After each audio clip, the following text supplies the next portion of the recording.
Hello and welcome to PRTV Spurs, all Tottenham Hotspur Football Club related shows, whether you want the preview, the reaction show, talking points, we're here, we will provide it for you. So, hope everyone has had a nice week, 2 weeks off. Fulham was the last time we played and we convincingly got an absolute beating. Lucky it wasn't more than 3-0. However, we've had the international break. We've had time to recover. The players have time. Some have played, some haven't played. And as always, we are back this weekend, 3 p.m. tomorrow at the Tottenham Hotspur Stadium versus Luton Town.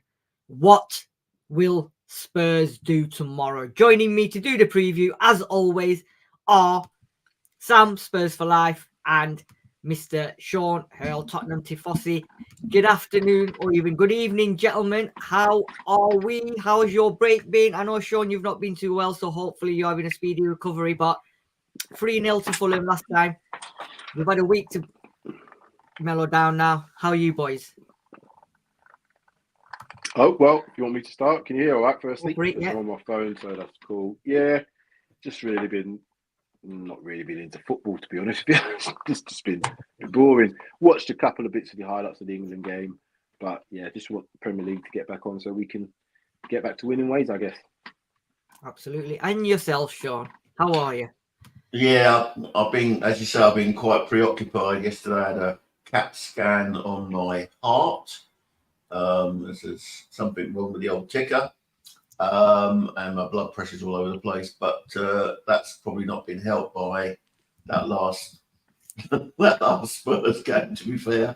And football has been furthest from my mind, to be fair. But I'm now up for it. Seen the press conference. It's a big weekend. Not just for us, but for teams around us as well.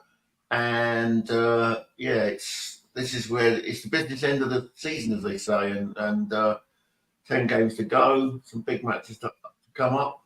Let's go and do it now. Let's put the fortnight ago behind us and move on. This is it now, isn't it? This is now where the season actually begins. Now, this is where if they say you separate the men from the boys, this is where teams start pulling away or start getting into trouble.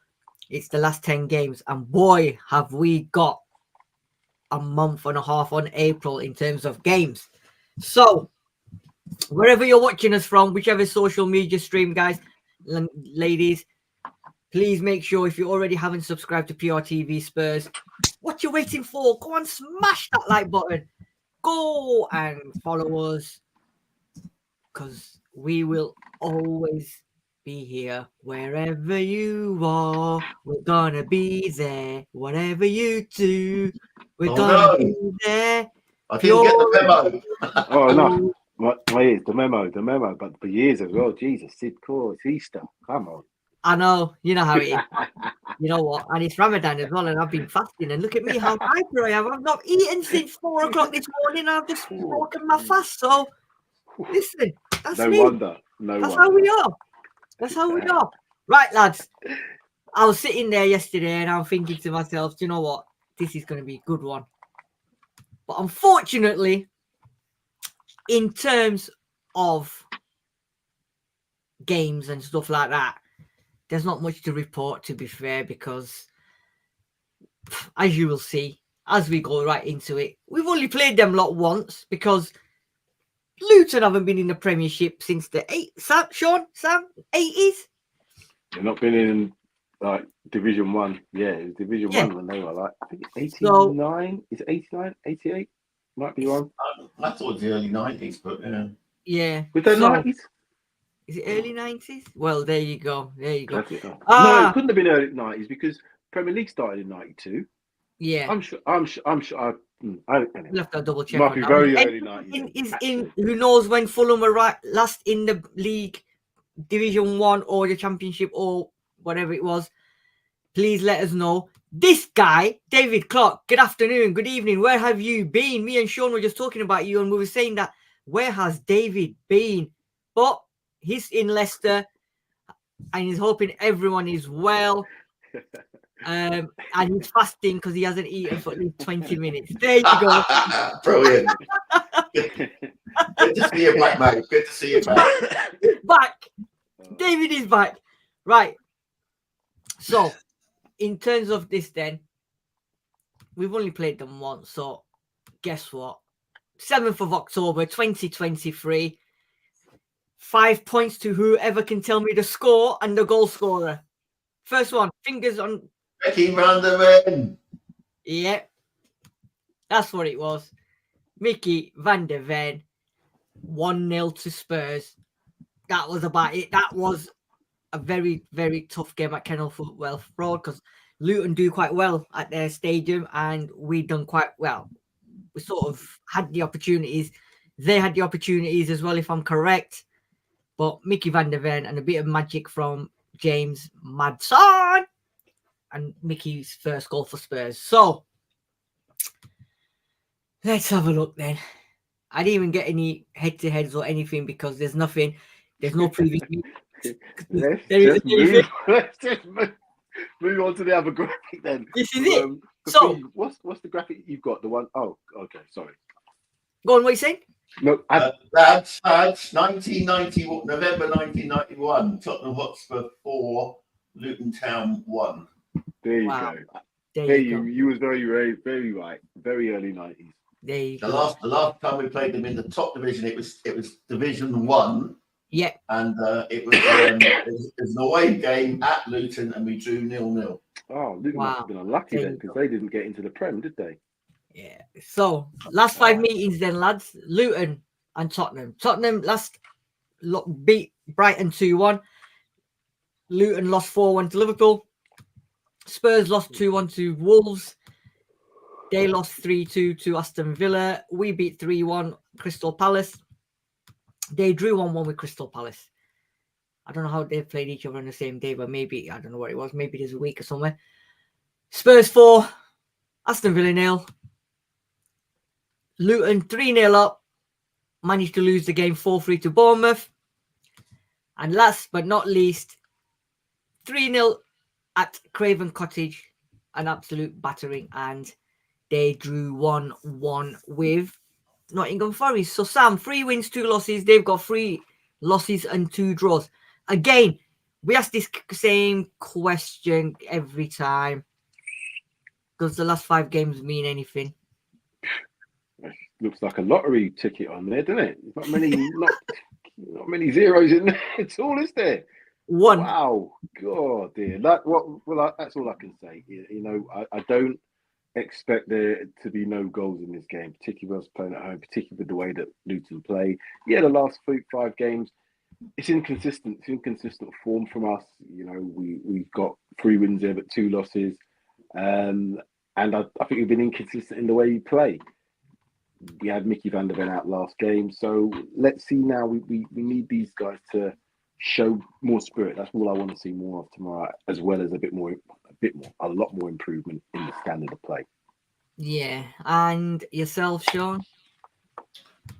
Yeah, I mean, it means nothing, does it? I mean, you know, look at our last 2 fixtures.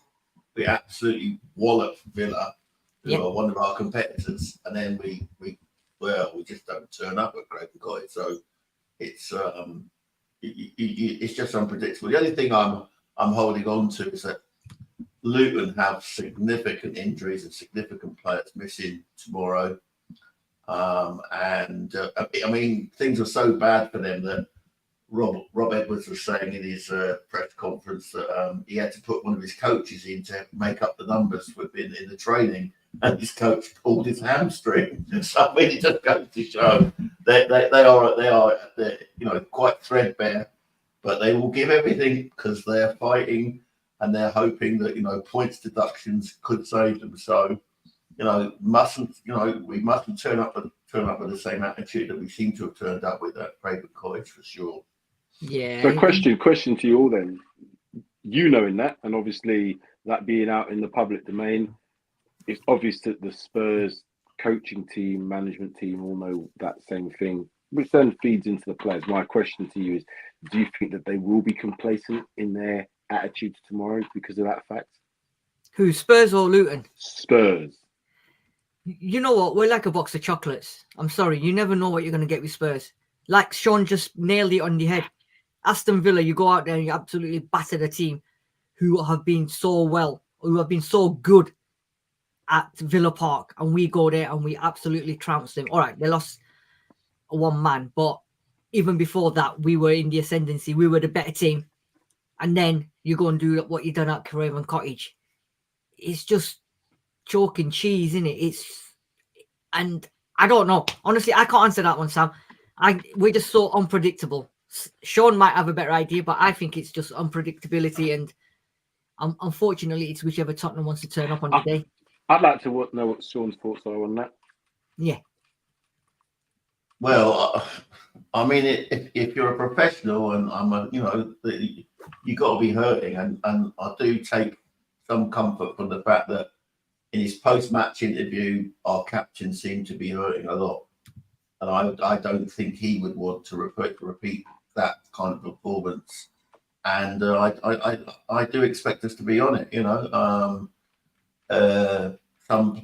Some players will have extra motivation.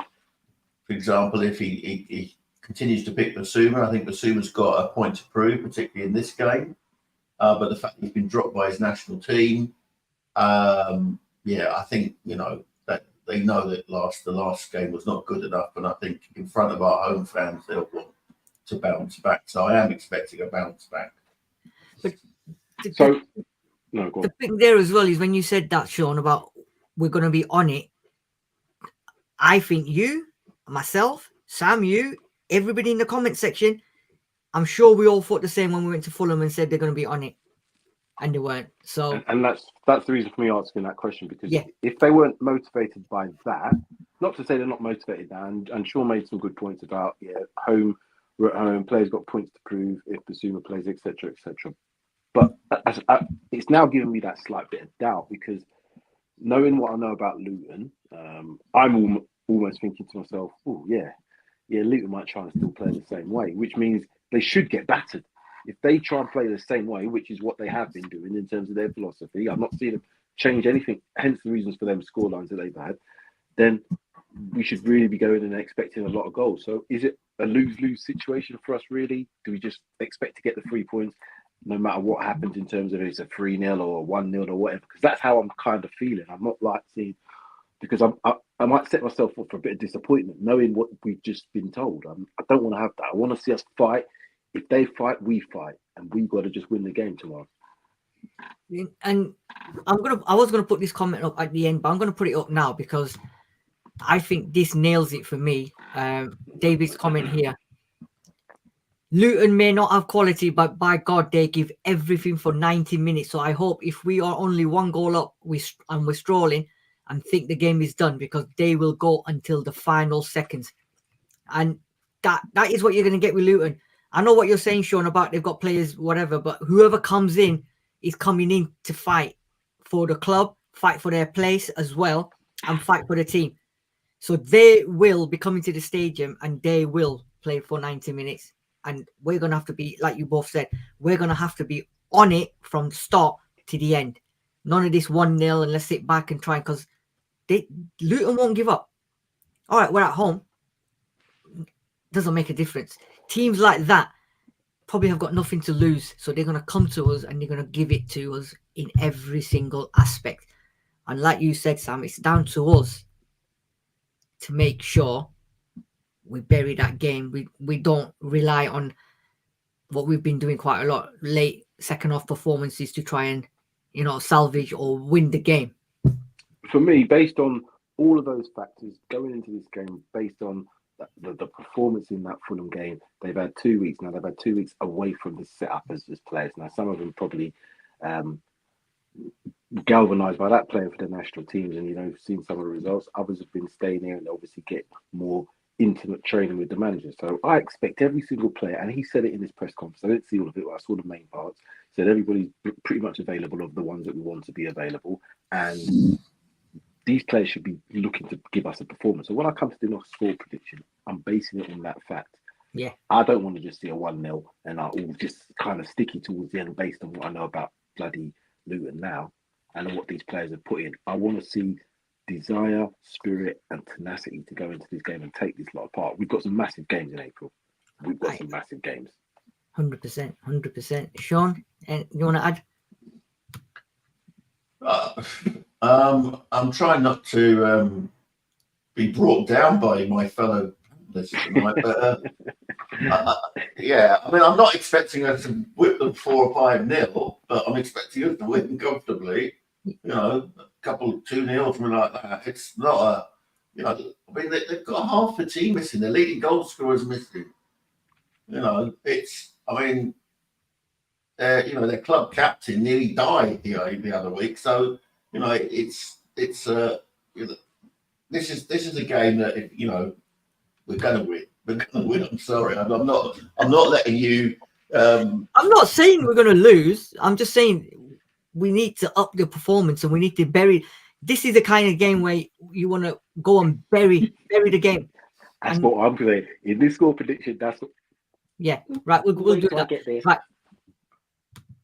So let's move on. Right. So season so far, then, lads. Tottenham are 5th, Luton are 17th. We've won 16. They've won 5. 5 draws. They've drawn 7. We've lost 7. They've lost 17. 2.11 average goals we've scored. They've scored 1.45. 1.5 we've conceded. They're doing 2.2, just over 2. 6 clean sheets. They've kept 2.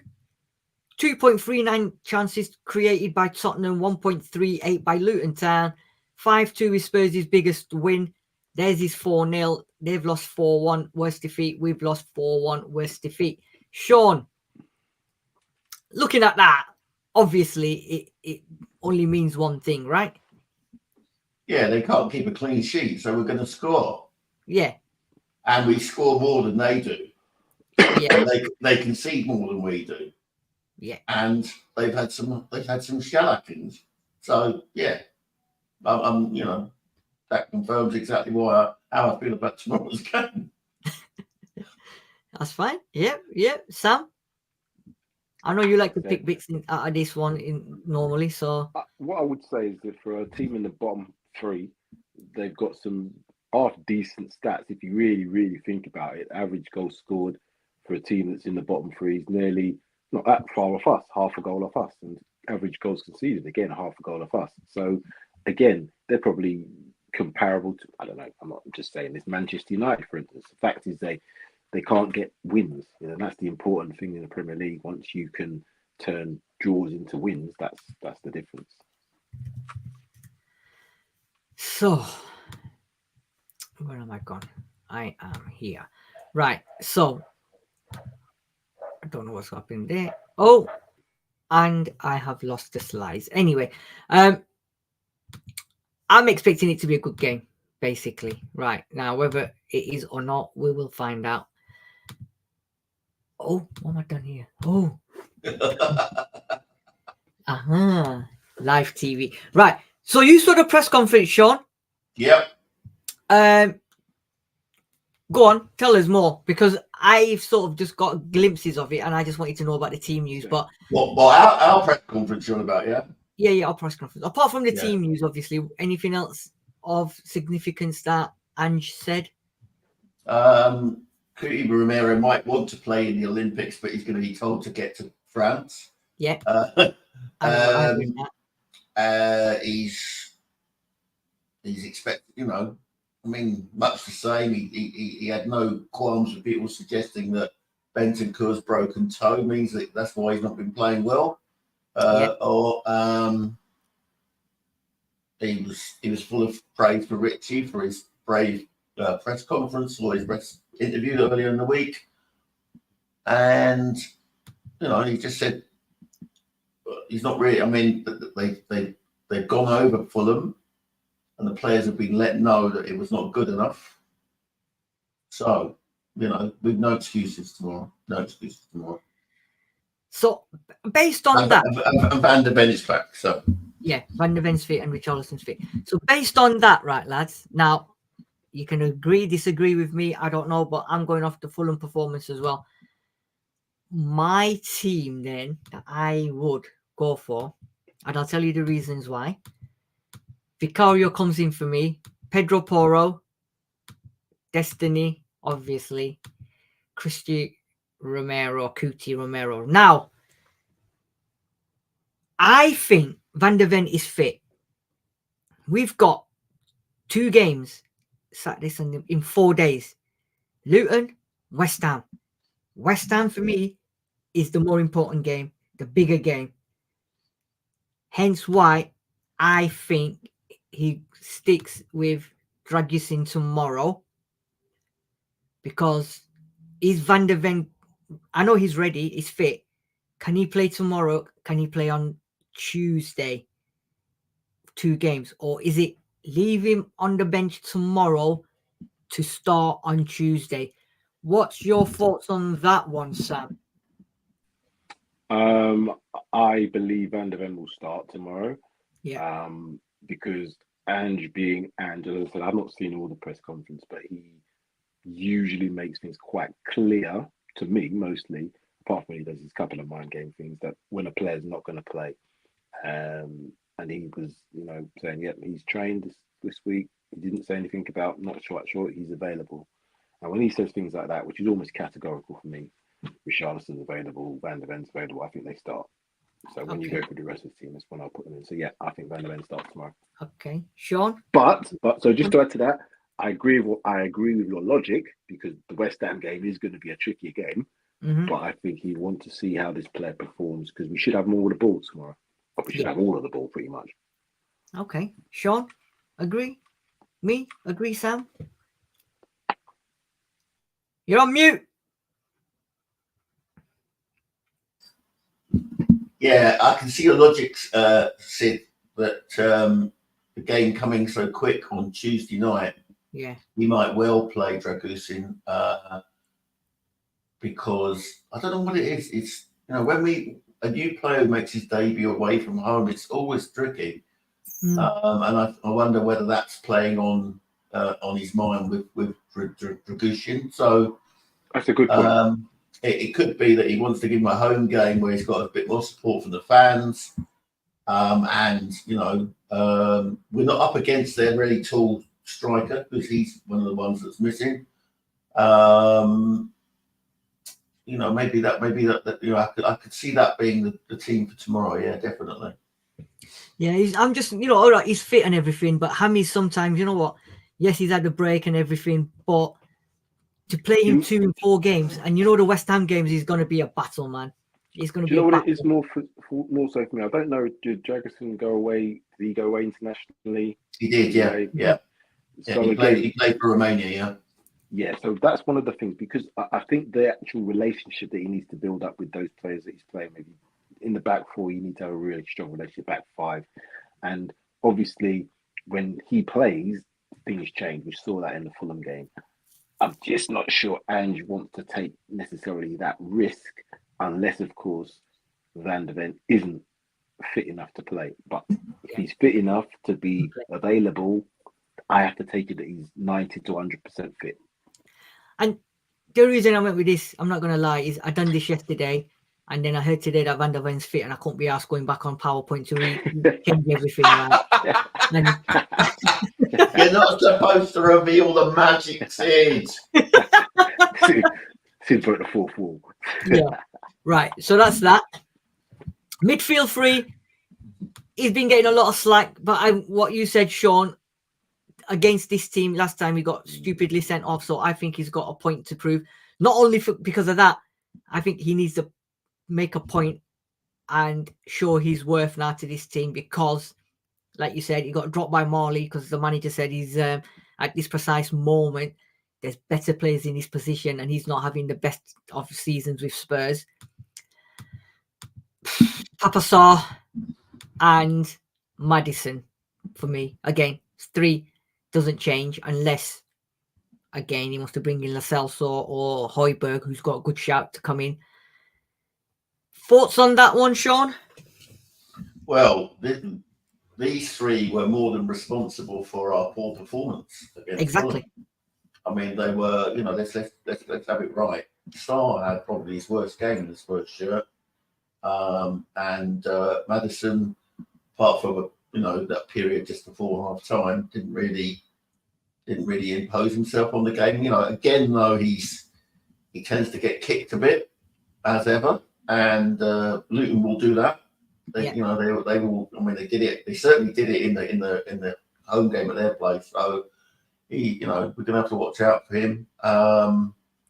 But yeah, I mean, it kind of picks itself because we haven't got a alternative at the 6 really. Although I would be trying to promote my boy Skippy, but that's not going to happen in among the Sundays. Just going to say something about Ollie Skip, but I want Sam's thoughts after you've finished as well, Sean. Go on. But it's going to be Basuma, it's going to be Sarr, and it's going to be Madison, because that's what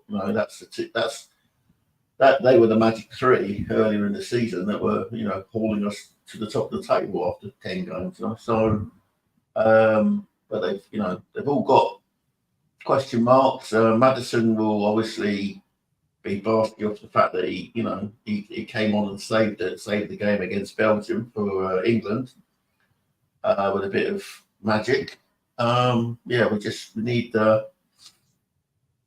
We need big performances from our whole midfield 3 because and to be fair, I think particularly Sarr and Madison's lack of performance exposed Basuma, and he was left with enormous ground to cover just himself. Whereas if he was in a double pivot, maybe he would have had some help. But let's see.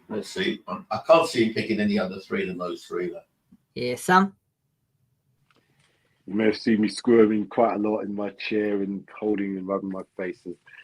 It's a little bit uncomfortable because I believe we might need to have some uncomfortable conversations about Basuma. Now, I know, and I'm going to start with this because I'm not hypocritical in this. So I've praised Basuma, the player that we want and the player that we think we've got. But of all those players, of those 3, he's probably got more excuses than all the others to have had bad games. Now, with Sarr, I don't think he's had too many bad performances this season. Yes, that Fulham game wasn't great.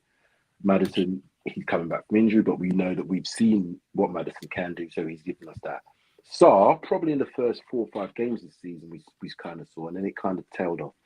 Since that point of the irons before the AFCON, and even since post-AFCON, I've not seen enough in him to believe that he should be an automatic starter in that team. And at the moment, he seems to be, because of the fact that, Bentancur isn't quite up to speed. We know what we've talked about Højbjerg, and we've talked about Skip. Now, I'm coming back along these lines of we do need a dedicated number 6. Whether we play a double pivot or not is irrelevant because the players have to be adaptable to go forward. That's our game. But you do need to have that real holding number 6. He's been guilty of giving away the ball, unforced errors. I mean, in that position, you can't be I'm not saying he has to be perfect, but you have to be more often than not very, very comfortable at that ball and keeping possession. Rodri, that's the likes of Rodri. That's why he's so missed when he comes out of the City team. We need somebody like that. And I thought we had that in him, but uncomfortable conversations need to be had. I don't think he's an automatic starter. I might even say I prefer to see Skip play tomorrow in that role. And that's me, who's never been a real Oliver Skip fan, but I would like to see that because I know, having seen what Oliver Skip does, he doesn't tend to just give the ball away willy-nilly, unforced errors. Yes, he might struggle certain other aspects of Basuma might not, but just unforced, given I've seen that. And this is what I'm saying, you can give an opportunity to the team tomorrow who don't need any additional motivation. And these players that are going to be starting for Luton tomorrow are going to be motivated because they're playing at the Tottenham Hotspur Stadium. That's all they need to be thinking. And Skip, correct me if I'm wrong, but Skip at Norwich was the number 6, and apparently he was phenomenal. So he has played at that position. Okay, people will say, well, there was a championship, blah, blah, blah. However, I just add one other little thing to that. And it's about our rivals. Arsenal are kind of struggling in that position this season. Now, I'm not saying that Declan Rice has filled that position because he's not. But when they brought in Jorginho, since they brought him in, that's the player that they wanted to have in. And if they can get the longevity out of him, that's the perfect position because he does not give the ball away really. He doesn't. And he's still tenacious enough to be able to get his foot in, but keep that ball. We need someone that just keeps the ball for fun in that position, not just I'm going to try a little outside of the ball, flick ball, and we're doing our final third. That's why we get so many opportunities against us, and we get them anyway, but don't make it easy for a team, and certainly don't make it easy for a team at home. Sorry. Didn't you give the ball away against Tottenham? Right. Front three. And again, I'm purely basing it on last week, week before last against Fulham. Kulusevski is going to start because he doesn't seem to drop Kulusevski. So for me, it's Kulusevski starts again tomorrow at home. I'm going to put Sonny back on the left because Johnson doesn't want to play on the left and he can't play on the left. And I'm going to bring in Richarlison. That's what I want him to do tomorrow. Whether he does it or not, I don't know. But there's a shout for Johnson to start on the right instead of Kulu. And there's also a shout for Werner to start on the left with some up top. But I would prefer this three to see how it goes. And I want all three of them to attack him. Because Richarlison really is the only out-and-out goal scorer we've got in a way. So I'm hoping for this. But who am I? Like David says, who are we to say what's going to happen? But thoughts on the front three then, lads? Sam? Let Sean go first on this one if you want. I have my thoughts. Let Sean go first. I think that would be the ideal situation if Richie was 100% there. He has got a knee issue. He did not play for Brazil. He went away with Brazil, but he didn't play a minute for Brazil. Yeah. So that makes me think that he's a bench starter tomorrow. But didn't Ange say he's available? Yeah, he said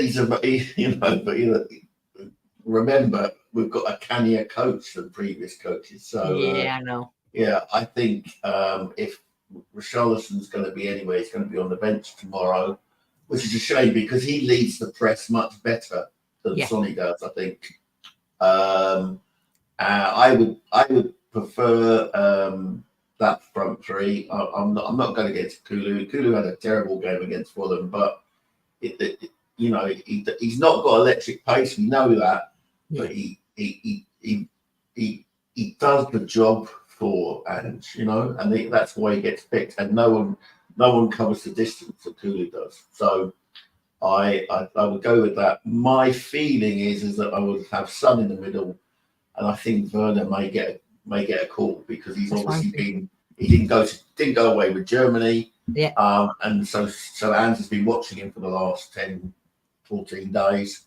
And I would see Werner getting the start tomorrow. Yeah, I was sort of contemplating that, but again, this is what I would want. But if you're saying what you're saying about Richie, then the obvious one for me then would be Son in the middle and Werner on the left. Sam? Let's have it right here. And again, you always have to use these words. No disrespect to Luton in this situation, but we should be able to pick any of those front three that we've just mentioned, all of those ones, even the ones that I'm not overly keen on, which is Timo Werner. And I'm more keen on Brennan Johnson, but I said Kulusevski at the moment, again, has got more to prove. But again, I can understand why he's in the team. But we should be able to go any combination of the front three. If players not 100% fit to start, like Van der Ven, like Richarlison, they shouldn't play tomorrow. Simple as that. There's no reason for them to play. We've got much bigger teams, if that's what you want to use, and I use that in quotes, to come to play against. And that's when I want to see those players. Now, Timo Werner, do we give him a game tomorrow? Because if it's me, I don't see him playing too much more than an impact position going forward if all these players are available. I'd like to see Brennan Johnson on the right, so why keep on persisting with him on the left? I agree with you guys. I think Richarlison does play through the middle, which allows Son to play back on that left-hand side.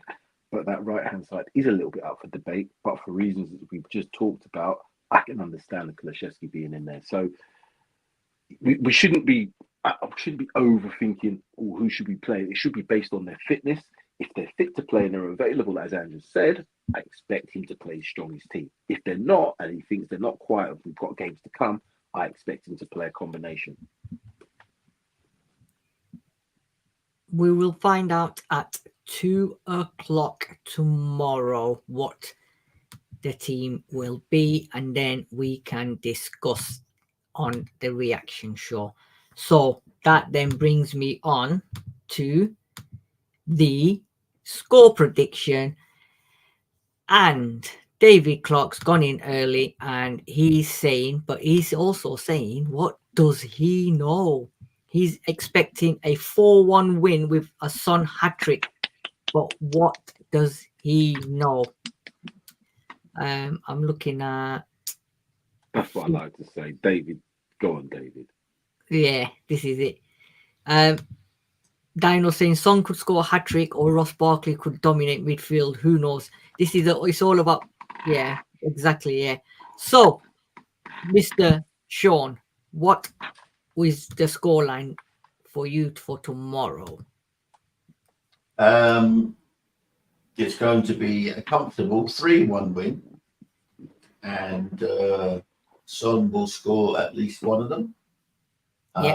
Possibly a couple, and who knows who will score? Maybe a corner, Romero with a header, something like that.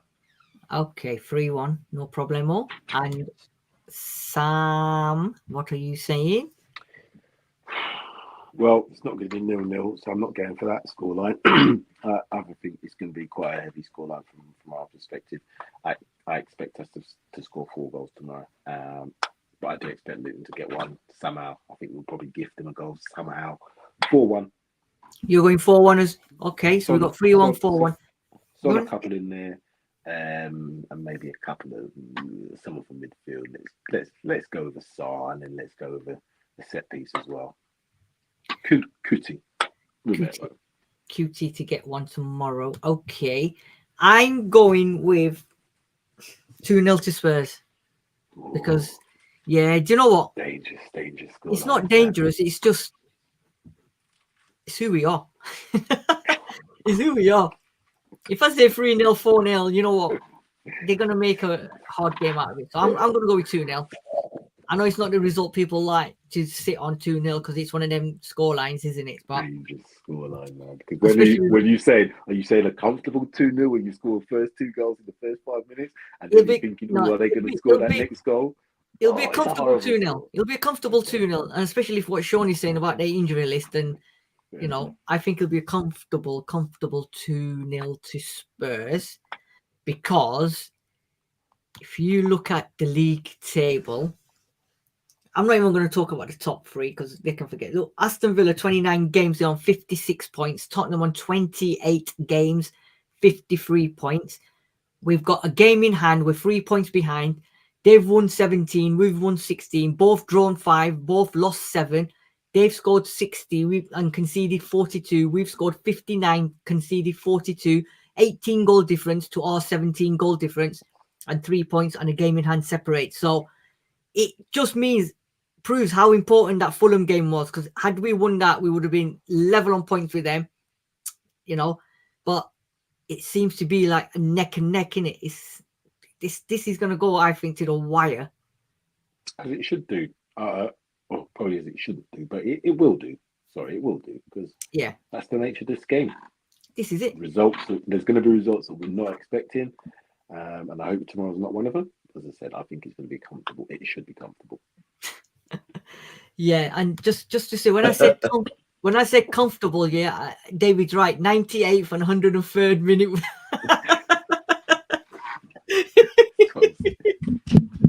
Oh, that's what I missed from David Clark. Yeah.